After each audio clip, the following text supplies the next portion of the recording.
दोस्तों, what is the relationship between IQ and success? IQ और success के बीच में क्या संबंध है? क्या कोई संबंध है भी या नहीं है? क्या समानुपाती संबंध है या कोई संबंध नहीं है? आज हम इसी पर चर्चा करेंगे। यहाँ बोर्ड पर दो शब्द हैं, एक आईक्यू है, दूसरा सक्सेस है। जैसा कि आप सब जानते हैं कि आईक्यू का फुल फॉर्म होता है इंटेलिजेंस कोशेंट। इंटेलिजेंट कोशेंट यानी बुद्धि लब्धि। डिक्शनरी में आप देखेंगे तो बुद्धि लब्धि मिलेगा।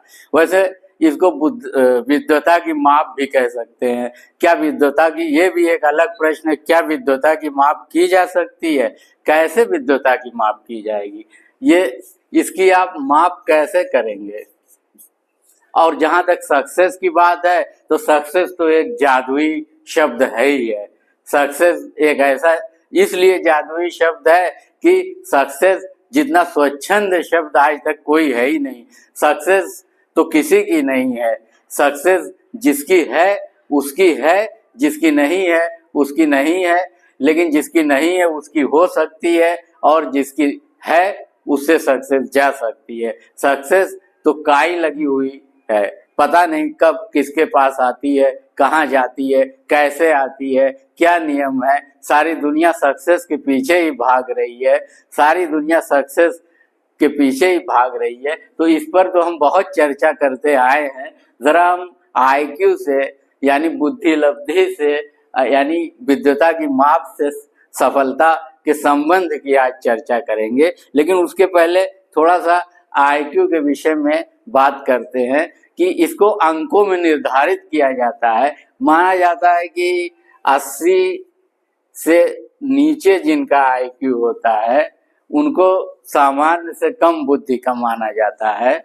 80 और 90 से लेके 120 तक जिनका आईक्यू होता है उन्हें सामान्य बुद्धि का माना जाता है। और अगर ये आईक्यू 140 तक चला जाता है तो इन्हें थोड़ा अधिक बुद्धिमान माना जाता है।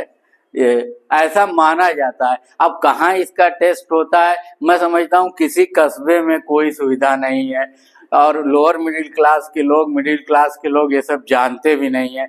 और बड़े बड़े सेंटर्स पर इसकी सुविधा होगी भी तो जो लोग इसको कराते हैं, बड़ा महंगा टेस्ट होता है, पता नहीं कैसे होता है, कौन से सवाल पूछते हैं, क्या करते हैं, कौन सी पहेलियां पूछते हैं आपकी बच्चे की आयु के अनुसार। लेकिन संयोगवश अगर आप अपने बच्चे का आईक्यू टेस्ट करा लें या अपना आईक्यू टेस्ट करा लें और संयोगवश ये 80 और 90 के बीच में आ जाए तो आप तो पगला जाएंगे। आपको लगेगा कि आप एकदम मूर्ख हैं। अब तक अगर 20 से 30 साल के बीच में है या उससे भी ऊपर है तो अब तक तो आप अपने आप को अच्छा खासा तेज तर्रार समझ रहे थे, बुद्धिमान समझ रहे थे।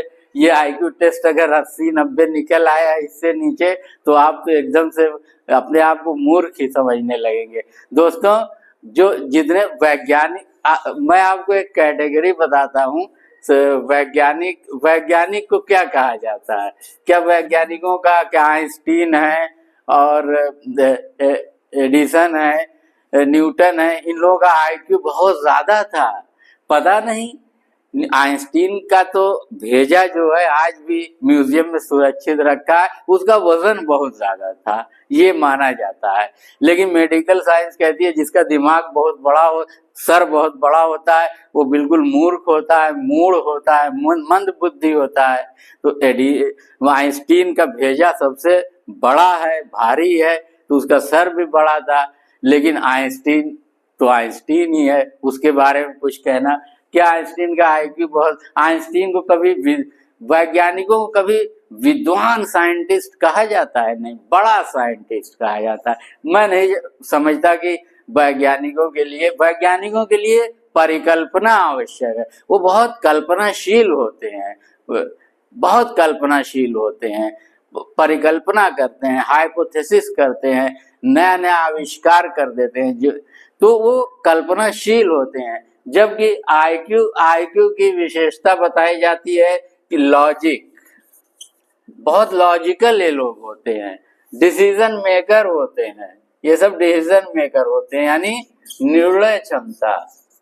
निर्णय क्षमता इनके अंदर होती है, लेकिन इनकी स्मृति बहुत अच्छी होती है, याददाश्त, ये सब क्वालिटीज होती हैं। जिनका आईक्यू बहुत अच्छा होता है वो बहुत तर्कशील होते हैं, निर्णय क्षमता बहुत अच्छी होती है, स्मृति बहुत अच्छी होती है। लेकिन आइंस्टीन तो अपने घर का भी पता भूल जाते थे। एक बार एक टैक्सी में बैठे, कहीं सेमिनार में गए थे, वहां से लौट रहे थे अपने घर, तो जब टैक्सी में बैठे तो ड्राइवर पूछेगा ही कि कहाँ जाना है, तो उन्होंने कहा कि कहाँ जाना है, बहुत परेशान हो गए, अपने घर का एड्रेस ही नहीं उनको याद आ रहा था। आखिर में उन्होंने ड्राइवर से पूछा, आइंस्टीन का घर जानते हो? तो ड्राइवर ने कहा, अरे साहब, आइंस्टीन का घर कौन नहीं जानता। तो कहा बस वहीं ले जाके छोड़ दो। तो ये आइंस्टीन जो है, इनकी स्मृति बहुत खराब थी, बहुत खराब थी। इसमें भूल जाते थे, भुलक्कड़पन बहुत ज्यादा था। लेकिन बहुत बड़े वैज्ञानिक थे।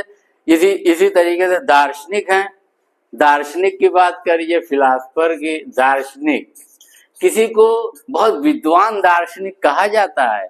चाहे जिस दार्शनिक की बात कर लीजिए, आप फ्राइड को ही ले लीजिए, फ्राइड को बहुत विद्वान दार्शनिक कहा, बड़ा दार्शनिक कहा जाता है। दार्शनिक, मैं नहीं समझता कि दार्शनिक का आईक्यू कितना होता है। दार्शनिक के लिए बहुत ज्यादा है। दार्शनिक भी बहुत भूलने वाले होते थे। मेरी यूनिवर्सिटी में जो फिलॉसफी के प्रोफेसर थे, हेड ऑफ डिपार्टमेंट भी थे, वही डीन भी थे, तो 3-3 बजे रात को एक नेकर पहने गोमती नदी के किनारे बंधे पे टहला करते थे। पुलिस वाले भी जान गए थे कि अरे प्रोफेसर साहब हैं। ये कौन सा लॉजिक है? 3 बजे रात को बहुत ज्यादा सिगरेट पीते थे, ये कौन सा लॉजिक है? जबकि आईक्यू जिसका अच्छा रहता है। कुल मिला के मैं ये कहना चाहता हूं कि मैंने अपने जीवन में ऐसा कुछ भी अनुभव नहीं किया है, जितना पढ़ा है, जितना मैंने दुनिया में अनुभव किया है, जो कुछ मैं लोगों से मिला जुला हूं, जितना कुछ आज तक जानता हूं, मुझे ऐसा नहीं लगता कि जिनका आईक्यू बहुत हाई होता है वही लोग बहुत सफल होते हैं। बस एक ऐसा प्राणी है जिसको विद्वान कहा जाता है, वो होता है प्रोफेसर। प्रोफेसर होता है, इसको कहा जाए बड़े विद्वान प्रोफेसर हैं, कहा जाता है बहुत विद्वान। लेकिन मैं आपको प्रोफेसर की भी बात बता चुका हूँ। दर्शन शास्त्र का प्रोफेसर जो है, वो भी जो है उसका निर्णय क्षमता क्या थी, लॉजिक क्या था कि 2-2 बजे रात को टहला करता था, तमाम बुरी आदतें थी, ऐसी बातें। तो अगर लॉजिक अच्छा है, निर्णय क्षमता अच्छी है, स्मृति अच्छी है, तो भुलक्कड़पन नहीं होना चाहिए। आप 2 बजे रात को आपको घर पे सोना चाहिए कि नदी किनारे आप टहल रहे हैं जाके, अब आप अपने आप में ही कुछ बोल रहे हैं, खुद कलामी कर रहे हैं, बड़बड़ा रहे हैं। तो जितने राइटर्स के बारे में, बहुत बड़े राइटर हैं, कोई लेखक हो, लेखक की बात उठा लीजिए, लेखक का आईक्यू क्या होता है? एक पाब्लो कोएल्हो हैं, वो बहुत बड़े लेखक हैं, उनका एक नावल है अल्केमिस्ट, बहुत पॉपुलर हुआ, बहुत 28 करोड़ प्रतियां अल्केमिस्ट की बिक चुकी हैं। पाब्लो कोएल्हो शायद यही नाम है, मैंने पढ़ा इनका अल्केमिस्ट एक नावल है जिसकी 28, कहीं वहां रैक में रखा होगा, अब क्या आपको दिखाऊं, बस इसको देखिएगा, आप सर्च करिएगा अमेज़न पे, मिलेगा। अल्केमिस्ट नावल है जिसकी 28 करोड़ प्रतियां बिक चुकी है, और पूरी दुनिया में हर भाषा में इसका ट्रांसलेशन हो चुका है। शायद ही 2-4-10 भाषाएं बची हों, नहीं तो जितनी भी रिकॉग्नाइज्ड लैंग्वेजेस है सारी में इसका अल्केमिस्ट का ट्रांसलेशन हो चुका है। मैंने भी इस किताब को पढ़ा, यही जानकर इसको मंगाया अमेज़न से कि 28 करोड़ लोगों ने इसको पढ़ा, खरीदा है, तो मैं भी देखूं क्या है। लेकिन इस किताब की विषय वस्तु बहुत अच्छी है कि एक गठेरिया है, वो गठेरिया लड़का बन जाता है क्योंकि वो पूरी दुनिया घूमना चाहता है। एक दिन उसको सपना आता है कि मिस्र के पिरामिड में जो है खजाना छुपा है। अब वो मिस्र के पिरामिड जाने के लिए अपनी सारी भेड़ें बेच देता है और रास्ते में उसे दार्शनिक एक मिलता है, एक अल्केमिस्ट मिलता है। आखिर में उस बच्चे को ये पता चलता है कि जहां वो जिस खंडहर में रह रहा था उसी में खजाना गड़ा हुआ था। मैसेज यही है कि खजाना आपके अंदर है, आप बाहर मत ढूंढिए। बहुत जनरल बात है, तमाम लोगों ने लिखा। और एक और इंटरेस्टिंग बात इस अल्केमिस्ट नॉवेल के बारे में है कि जब इन्होंने अल्केमिस्ट लिखा तो पहले 5000 प्रतियां छपी थी और 1.5 साल तक पड़ी हुई थी, 200-400 प्रतियां बिक कर। बाकी 4000 4,500 प्रतियां 1.5 साल तक वैसे ही पड़ी थी, कोई पूछने वाला नहीं था। फ्लॉप नॉवेल हो चुका था। अमेरिका से एक बहुत बड़ा एक कोई राइटर था, वो आया हुआ था ब्राजील घूमने, तो वहां पे उसने अल्केमिस्ट देखा, एक स्टॉल पे खरीदा, उसे इतनी पसंद आई कि वो अमेरिका गया, उसको रीप्रिंट करवाया और पाब्लो कोएल्हो से मिला। दुनिया भर में फिर वो किताब पॉपुलर हुई, 1.5 साल बाद पॉपुलर हुई, 1.5 साल तक। बल्कि इनकी पाब्लो कोएल्हो की किताब थी, इनका आईक्यू क्या रहा होगा। ये शुरू में 15 साल तक लिखते रहे, असफल होते रहे। 15 साल के बीच में 10 साल, 11 साल, 12 साल पे अगर इन्होंने छोड़ दिया होता लेखनकार और कोई दुकान उकान करके बैठे होते तो आज इनकी किसी नावल की 28 करोड़ प्रतियां बिकी होती। इनका पाब्लो कोएल्हो का आईक्यू कितना होगा। तो ये भी है। बल्कि इनकी सबसे पहली किताब, मैं एक रेलवे स्टेशन पे ट्रेन का इंतजार कर रहा था तो मैंने 11 मिनट्स जो है एक इनकी बुक है, मैं बिल्कुल नहीं जानता था, मुझे बस ये शीर्षक बड़ा अट्रैक्टिव लगा, 11 मिनट्स, व्हाट इज 11 मिनट्स, ये क्या है। मैंने इसको खरीद लिया था और इसको पढ़ा। ये बुक, इसको मैंने 2 बार पढ़ा, 3 बार पढ़ा, लेकिन अल्केमिस्ट को मैंने सिर्फ 2 बार पढ़ा है। 1 बार पढ़ा, फिर 2 बार पढ़ा, लेकिन इसको मैंने 11 मिनट्स ही खरीदा था, उसी में इनकी अल्केमिस्ट के बारे में लिखा था। मैं यहाँ सफलता और आईक्यू के रिलेशन को बता रहा हूँ। तो इत्तेफाक से कहीं आप अपना या अपने बच्चे का आईक्यू टेस्ट ना करा लीजिएगा और कहीं 100 के नीचे आ गया तो आप एकदम नर्वस हो जाएंगे और जो कर रहे हैं वो भी नहीं कर पाएंगे। तो मेरा मानना है कि ये आईक्यू जो है ये एक फैंटेसी जैसी चीज है, फंतासी जैसी चीज है, ये कोई रियल में एग्जिस्ट नहीं करता। आप बुद्धि की माप नहीं कर सकते हैं। बुद्धि की माप ठीक है, पूत के पांव पालने में ही पता चल जाते हैं, ये सब कहावतें हैं। कुछ लड़के बहुत तेज होते हैं, कुछ लड़के बहुत एकांत प्रिय होते हैं, कुछ बहुत वाचाल होते हैं, कुछ बहुत व्यवहारिक होते हैं, कुछ बहुत कल्पनाशील होते हैं। धीरे धीरे लक्षण पता चलते हैं, लेकिन कौन सफल होगा कोई नहीं जानता।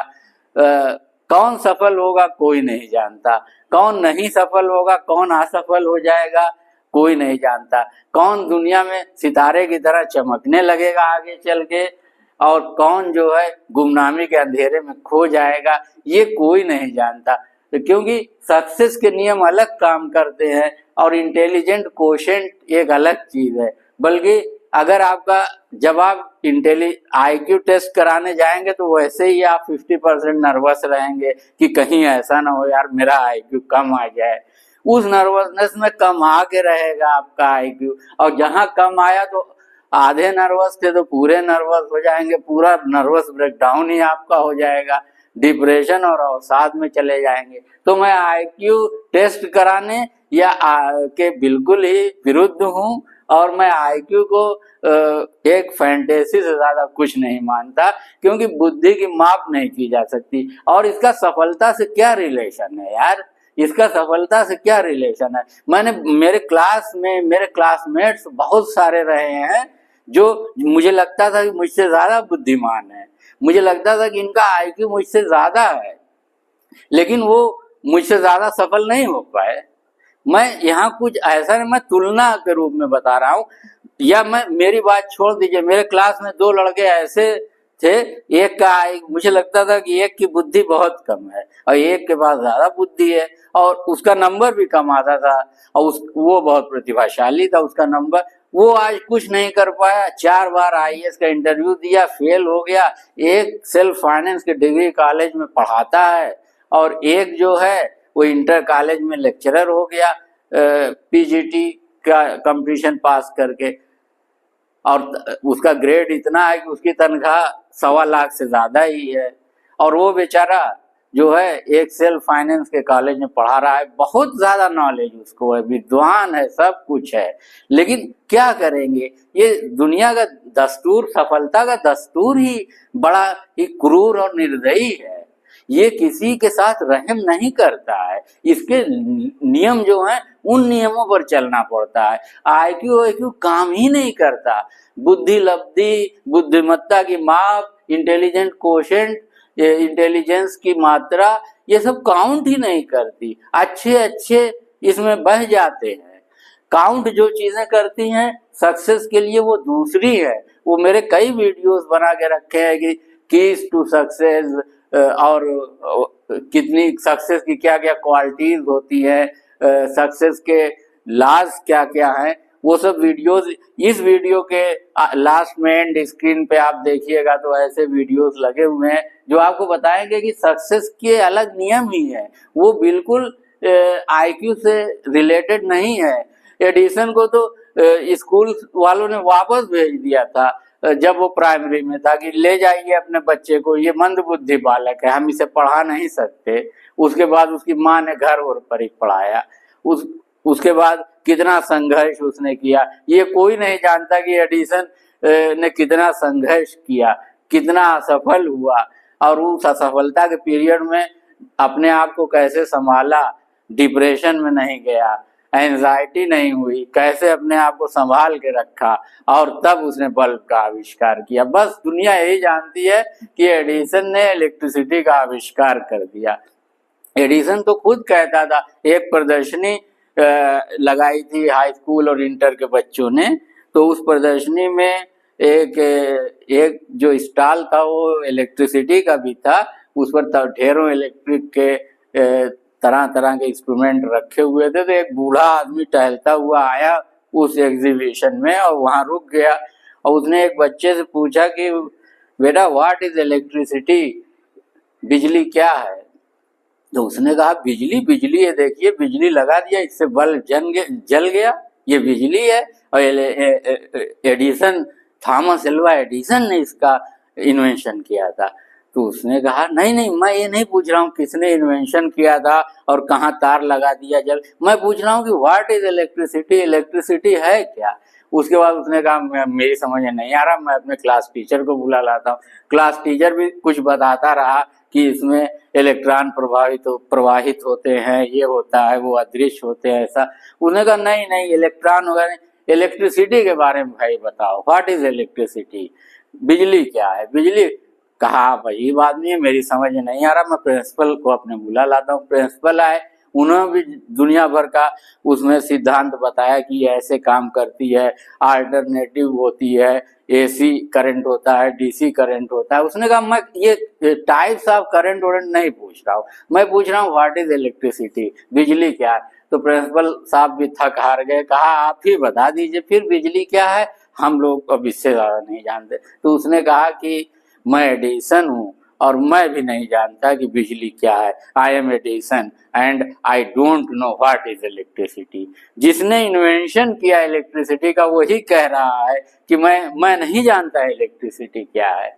मतलब इस स्तर पर आकर इस स्तर की बातें हैं यहाँ पर आकर कि इंसान को बस भ्रम है। जिसने टेस्ट करा लिया आईक्यू, जरा अगर 140 निकल आया तो अब तो वो मनुष्यों को इतनी नीची निगाह से देख रहा है, हे दृष्टि से देख रहा है, ये सब तो कीड़े मकोड़े हैं, मैं हूं, मैं 140 आईक्यू लिए हुए हूँ, 140 बुद्धि लब्धि लिए हुए हूँ। उसके बाद जब ईश्वर रस्सी खींचते हैं तो जब मुंह के बल गिरता है तब समझ में आता है, नाक मुंह और सारा फूट जाता है जब, तब समझ में आता है। तो ये आईक्यू वगैरह कुछ नहीं होता, सफलता के अपने जादुई नियम है, सफलता ही जादू है, ये जादू है और इसको पाने के लिए इसके नियमों पर चलना पड़ता है। उसकी तो सारी बातें ही अलग वीडियो में की गई है कि अंदर से शक्ति कैसे आती है, आत्मविश्वास कैसे आता है, निर्णय क्षमता कैसे आती है, ये सारी चीजें, और सबसे बड़ी चीज कॉन्फिडेंस, वो सब जाने दीजिए। आज तो सब बस इसी पे बात हुई, what is the between IQ and success. तो रिलेशनशिप सीधा सीधा कुछ नहीं है, ऐसा बिल्कुल नहीं है। कंक्लूजन के रूप में मैं बता दूं, जिसका आईक्यू बहुत हाई है, बिल्कुल जरूरी नहीं है, बिल्कुल जरूरी नहीं है कि वो जिंदगी में सक्सेसफुल हो जाए, और जिसका आईक्यू कम है बिल्कुल जरूरी नहीं है कि वो अनसक्सेसफुल हो जाए। आईक्यू का सक्सेस का कोई सीधा रिलेशन नहीं है, बल्कि उल्टा ही रिलेशन देखने को मिला है मुझे। ज्यादा आईक्यू वाले मुझे ज्यादातर फ्लॉप और फेल ही दिखे हैं, इसलिए आईक्यू टेस्ट वगैरह कराने के इस जाल में मत फंसिएगा, नहीं तो ये आपके कॉन्फिडेंस को डाउन कर देगा। और अपने सक्सेस के नियमों पर ध्यान दीजिए। दोस्तों, आज का वीडियो आपको कैसा लगा ये आप कमेंट बॉक्स में कमेंट करके ज़रूर बताएं, और अगर चैनल पर नए हैं तो चैनल को सब्सक्राइब करें, इसे लाइक करें, कमेंट करें, शेयर करें। दोस्तों, आपका वीडियो देखने के लिए बहुत बहुत धन्यवाद। नमस्कार।